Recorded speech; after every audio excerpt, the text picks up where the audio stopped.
Hey guys, Wise Gamer here, bringing you another indie game review. This time we're looking at The Adventures of Tree, a game that came out originally in May of 2015, however it had its full release recently here on March 1st, about 3-4 weeks ago now, and I wanted to go ahead and cover it for the developer with a new release and really kind of check it out here for you. So without further ado, let's hop right into it. So, The Adventures of Tree. Now, this is a really interesting game. I saw it on Steam showing up there, and I wanted to take a look at it, and it's basically an open-world RPG survival exploration adventure game type thing, with platforming elements and all this different stuff. It's a 2D side-scroller, but it's really got a lot more depth in it than I thought, so it's really, really interesting. It's not like, like a Minecraft or Terraria or anything like that when you say, like, survival exploration. It's actually really interesting, the look and feel of everything. So, basically, you are a tree. You can customize him completely. He's got over like 100 different possibilities of customization. He has new content where he actually added new items and stuff like that in it too. And your whole goal is basically to go on this adventure to get rid of the evil reign of the enemies. I believe they're called florps in the game. It's really, really unique and very interesting, kind of weird fantasy type thing, but it does have a really cool feel to it too. It actually felt really good playing the game. So basically, as you go through, it is RPG elements and survival elements, so you do have to feed yourself. I didn't notice my hunger bar really ever dropping in the time that I played, but it did a little bit probably here and there, and I was eating to get my health back up anyway, so maybe that's why it kind of became saturated or something like that.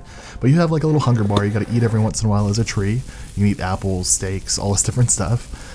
It's RPG in a sense that you do level up and get skills and everything too, and then it's more of an adventure game where you can actually grab quests and everything too, so it's really, really interesting how that all works. And then again, it's in a 2D platforming environment.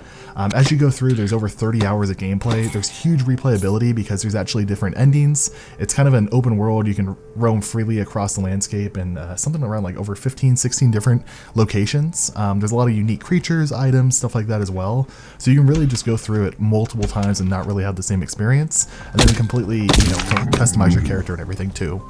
There's even different bosses in the game. I want to say there's 5-6 different bosses at this point, and the choices you make throughout the game actually affect the ending that you get and the gameplay that you get as well. So it's really, really interesting and got a lot packed into it. It's only about $10 on Steam, so kind of interesting how much they threw into it for $10. Now, visually, this also kind of goes into a drawback for me as well. The game looks really weird to me. It looks almost like an MS Paint drawn game. Like everything looks like you could have drawn it in Microsoft Paint really simply, but it actually plays really well to the theme and the idea of it. It's kind of a goofy, silly game where they make a lot of kind of funny jokes here and there, little gambling references, stuff like that too.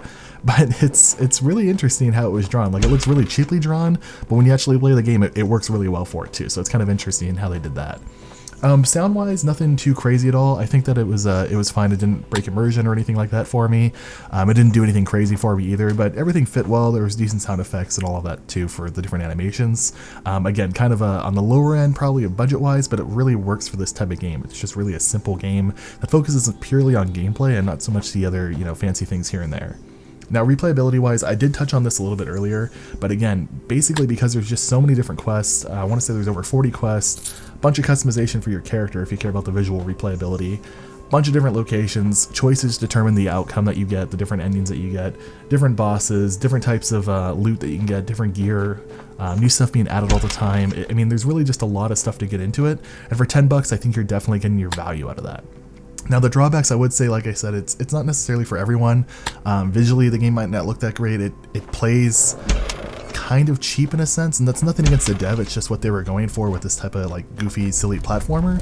Almost reminds you of like an old Flash game that just has a lot more depth to it, a lot more expansion and everything too. And I mean, the dev's really active. He relaunched this onto an official full release on March 1st, and I want to say he's had 2 content updates since then, like March 5th and 8th. I just double checked here for you, and he added new items, new achievements, new dialogue, new location to go to, a couple new items, stuff like that too. So he's definitely active and updating the game too. It has full controller support. You can definitely do that. I know a lot of people ask me about that as well, and it has a demo as well, and I would say definitely check out the demo first, and if you like it, go ahead and buy the whole game for $10. That being said, guys, overall, I still would recommend it, but definitely with that checking out of the demo first, it's a caveat. So I have all the links down in the description like always. Again, you can pick it up for $10 on Steam. Pretty new game as far as the full release goes for it, and if you're into like that really indie RPG feel that you get out of some Flash games and stuff like that, you'll definitely enjoy it. And if you like the demo, again, you'll definitely like the game as well. That being said, let me know if you have any questions down in the comments below. Hit that like button if you haven't already. Subscribe if you want to see more of these reviews. I do them 3 times a week, and we'll see you next time. Thanks. Bye-bye.